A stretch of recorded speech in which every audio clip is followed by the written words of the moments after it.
Afternoon students, कैसे हो आप सब लोग। बेटा आज हम करेंगे आपकी हिंदी पाठ्य पुस्तक कृतिका भाग 2 का लेसन नंबर 2, जिसका नाम है जार्ज पंचम की नाक। जार्ज पंचम की नाक जो पाठ है ये लिखा है कमलेश्वर जी ने।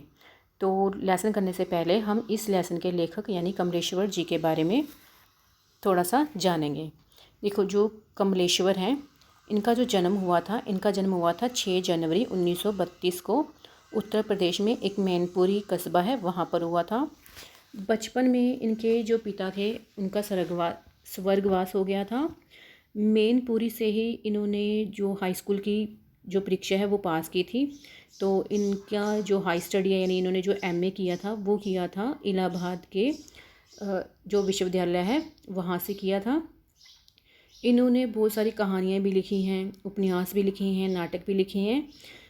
जो कमलेश्वर जी थे इन्होंने दैनिक जागरण और दैनिक भास्कर जो न्यूज़पेपर है इनका संपादन भी बड़ी कुशलता के साथ किया था। फिल्मी दुनिया में भी इनका बहुत नाम था क्योंकि इन्होंने बहुत सारी फिल्मों और जो धारावाहिक यानी जो नाटक हैं उनकी पटकथाएँ और संवाद भी लिखे हैं। इनकी जो मृत्यु हुई थी यानी जो कमलेश्वर हैं इनकी मृत्यु हुई थी 27 जनवरी 2007 को और इनकी मृत्यु दिल का दौरा पड़ने से हुई थी। तो इन्होंने बहुत सारी जैसे रचनाएं लिखी हैं, कहानी संग्रह लिखी हैं।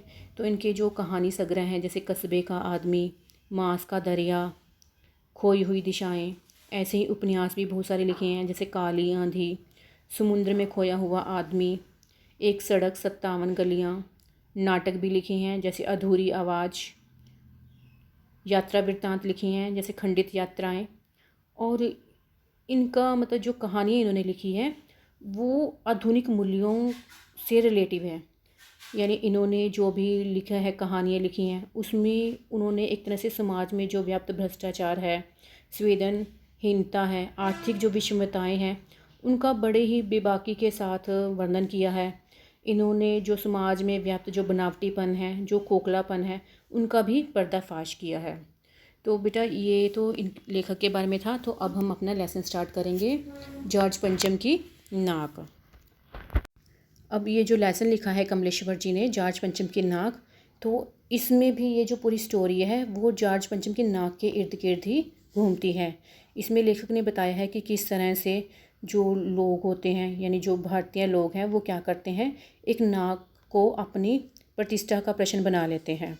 तो बेटा अब हम अपना लेसन शुरू करते हैं। यह बात उस समय की है जब इंग्लैंड की रानी एलिजाबेथ द्वितीय में अपने पति के हिंदुस्तान पधारने वाली थी। अखबारों में उनकी चर्चा हो रही थी। रोज़ लंदन के अखबारों से खबरें आ रही थी कि शाही दौरे के लिए कैसी कैसी तैयारियां हो रही हैं। अब देखो, ये जो लेखक है वो बता रहे हैं कि ये बात उस समय की है जब इंग्लैंड में रानी का राज होता था। वैसे तो आज भी वहाँ पर रानी का ही राज है। तो उस वक्त की बात है जब जो रानी एलिजाबेथ थी वो इंग्लैंड की महारानी थी और वो हिंदुस्तान आने वाली थी। अखबारों में रोज़ मतलब इस बारे में चर्चा होती थी कि जो रानी एलिजाबेथ है वो हिंदुस्तान आने वाली है। रोज़ लंदन के अखबारों से खबरें आ रही थी कि शाही दौरे के लिए कैसी कैसी तैयारियां हो रही हैं। रानी एलिजाबेथ का दर्जी परेशान था कि हिंदुस्तान, पाकिस्तान और नेपाल के दौरे पर रानी कब क्या पहनेगी। उनका सेक्रेटरी और शायद जासूस भी उनके पहले ही इस महाद्वीप का तूफ़ानी दौरा करने वाला था। आखिर कोई मजाक तो था नहीं। जमाना चूँकि नया था, फ़ौज फाटे के साथ निकलने के दिन बीत चुके थे, इसलिए फ़ोटोग्राफ़रों की फ़ौज तैयार हो रही थी। अब देखो, यहाँ पे जो लेखक है वो बता रहे हैं कि जो रानी एलिजाबेथ है वो हिंदुस्तान आने वाली थी। तो हर दिन अखबारों में रोज़ ना कोई खबर छपती रहती थी कि उनके बारे में। तो जो रानी एलिजाबेथ का जो दर्जी था वो भी काफ़ी परेशान था। उसकी परेशानी का कारण ये था कि जब रानी एलिजाबेथ हिंदुस्तान आएगी तो हिंदुस्तान आकर वो पाकिस्तान भी जाएगी, नेपाल के दौरे पर भी जाएगी। तो उस वक्त वो क्या पहनेगी। तो जो रानी एलिजाबेथ का एक सेक्रेटरी था जो एक तरह से जासूस ही था, तो उसके बारे में भी खबर आ रही थी कि शायद वो भी इस महाद्वीप का तूफ़ानी दौरा करने वाला है। तो कहते कि उस वक्त कोई मजाक तो चल नहीं रहा था, क्योंकि उस वक्त क्या था कि जो फ़ौजों को लेकर जो दौरे करते थे उस वक्त वो टाइम निकल चुका था। इसलिए रानी के साथ आने के लिए जो फ़ोटोग्राफ़र थे उनकी फ़ौज तैयार की जा रही थी। यानी रानी जहाँ जहाँ जाएगी जो फ़ोटोग्राफ़र है वो भी वहाँ वहाँ जाएंगे और रानी की क्या करेंगे, तस्वीर वगैरह लेंगे।